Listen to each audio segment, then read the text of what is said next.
कुछ एक प्रश्नों का समय है, वो प्रश्न हो जाए, उसके बाद में मैं कृष्ण कथा को, भागवत कथा को आगे बढ़ाऊंगा।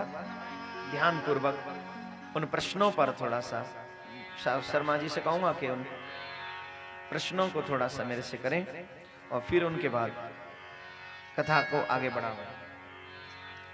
तो परम पूज्यनीय महाराज श्री से निवेदन,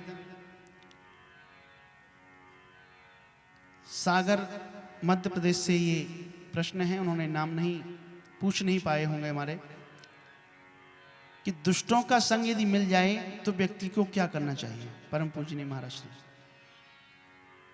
ये तो आप अपने आप भी डिसाइड कर सकते हैं। दुष्ट संग जन दे विधाता,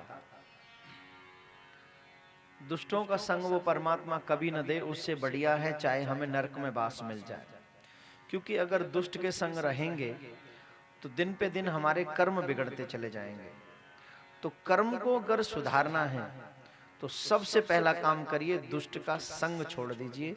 चाहे वो दुष्ट तुम्हारा अपना हो, चाहे कोई रिश्तेदार हो, चाहे कोई पड़ोसी हो, चाहे तुम्हारे इष्ट मित्रों में से कोई हो। सबसे बड़ी बात है कि दुष्ट का संग हमारे चरित्र को, हमारे जीवन को बिगाड़ कर रख देता है। इसलिए दुष्ट का संग कभी नहीं करना चाहिए। और बड़ी सरल बात है, ये तो आपको अपने आप ही डिसाइड कर लेना चाहिए। बजाय, ये प्रश्न बहुत छोटा सा है, फिर भी अगर नहीं समझ में आता है तो मैंने बता दिया है कि दुष्ट का संग तो मैं, ये तो कोई भी नहीं कहेगा कि आप करो। दुष्ट का संग तो एक क्षण में ही छोड़ देना। जब आपको पता ही लग गया कि कोई दुष्ट है तो फिर उसका संग, उसके विषय में चर्चा करना भी पाप हो जाता है। तो ना उसकी चर्चा करें, ना उसके बारे में कोई बात करें, बस चुपचाप उस दुष्ट को छोड़ दिया जाए। बोलो राधे राधे। दूसरा प्रश्न है हमारे बगडोना क्षेत्र में ही सारणी का है, अभिषेक जी हैं। तो उन्होंने कहा है कि महाराज श्री, भगवान के 23 अवतार हो चुके हैं और कलयुग में 24वां अवतार होना बाकी है, जो कि कलयुग में होना है। तो वो अवतार अब तक क्यों नहीं हो रहा है?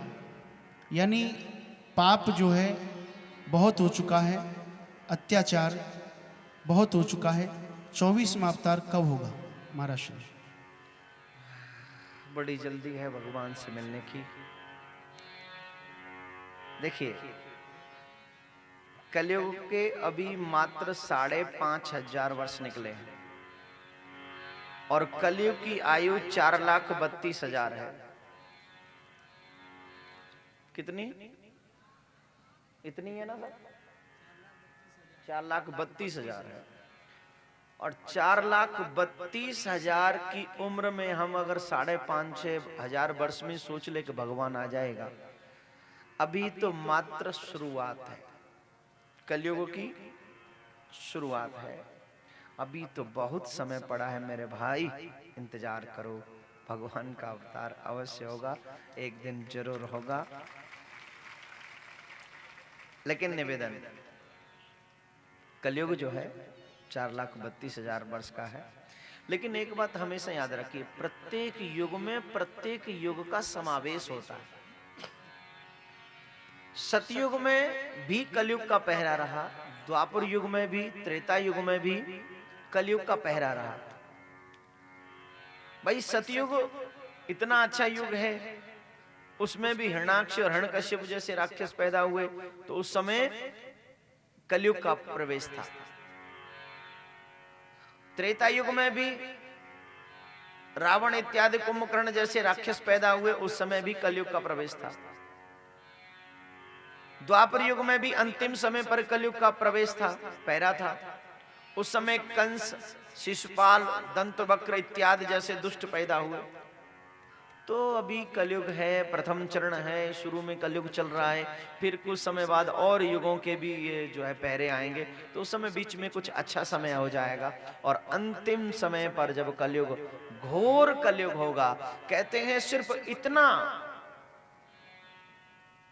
एक बिलांद बोलते हैं हमारे ब्रज में, तो इसको आपके यहाँ क्या बोलते हैं? इसको एक बिल्ला, अच्छा बिल्लस बोलते हैं, हमारे यहाँ इसको एक बिलांद बोलते हैं। घोर कलयुग होगा जब व्यक्ति की हाइट सिर्फ एक बिलांद की रह जाएगी। और उस समय चने का पेड़ भी बहुत ऊंचा लगा करेगा व्यक्ति को, चने के पेड़ पे चढ़ते हुए डर लगेगा उसको, और मात्र आयु रह जाएगी 8-9 बरस, 10 बरस।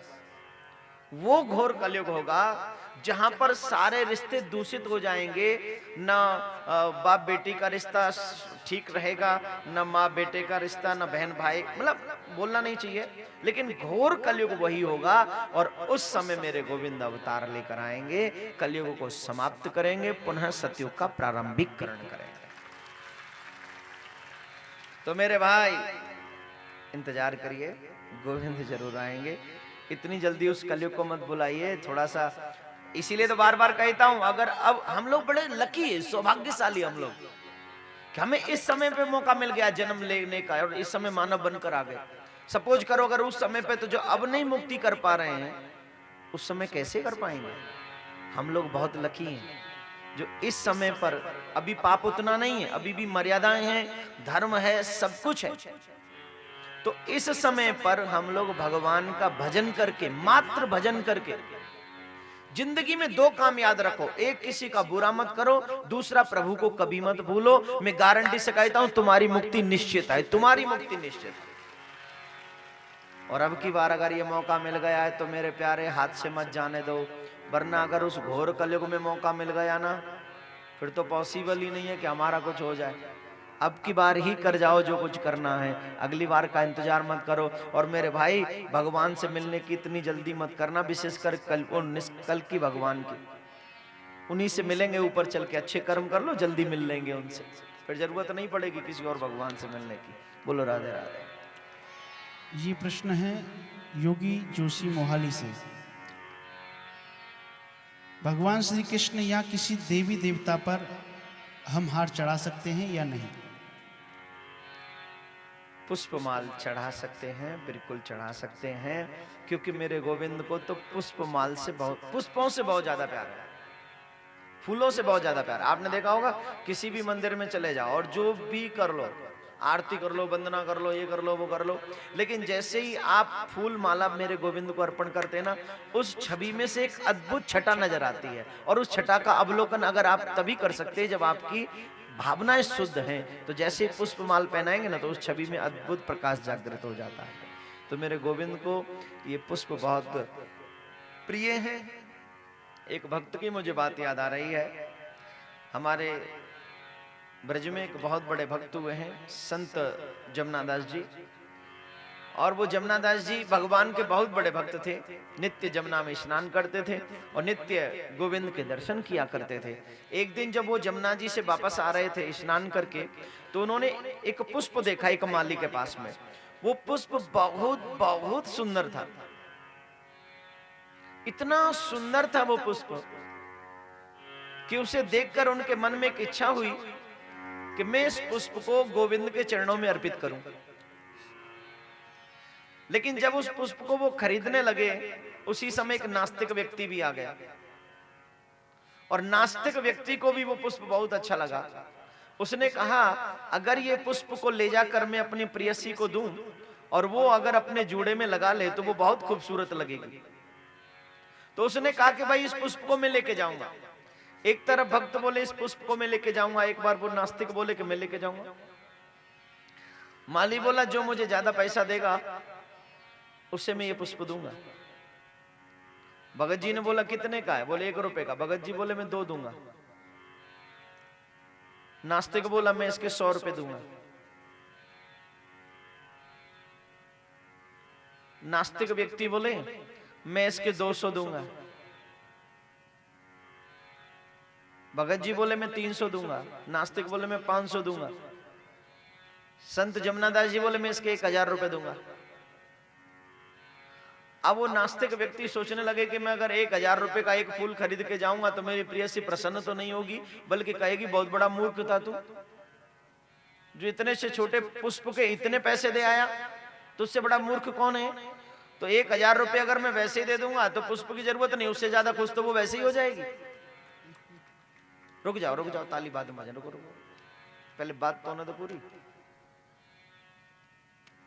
उसके मन में बात आ गई कि नहीं ऐसे नहीं, 1000 तो वैसे देने तो बहुत खुश हो जाएगी। सोच के बोले भाई ठीक है भगत जी तुम ही ले जाओ। अब जमुना दास जी ने वो पुष्प लिया और पुष्प ले जाकर गोविंद के मुकुट पे चढ़ाया, और जैसे ही गोविंद के मुकुट पे वो पुष्प चढ़ाया, गोविंद का मुकुट गिर गया। और जैसे गोविंद का मुकुट गिरा तो भगत जी रोने लगे, मुझसे कोई अपराध हो गया क्या? मैं तो कितनी श्रद्धा से ये पुष्प लेकर आया हूं और आपका मुकुट गिर गया, मुझसे लगता है कोई अपराध हो गया। मेरे ठाकुर मेरे गोविंद बोले नहीं, आपसे अपराध नहीं हुआ।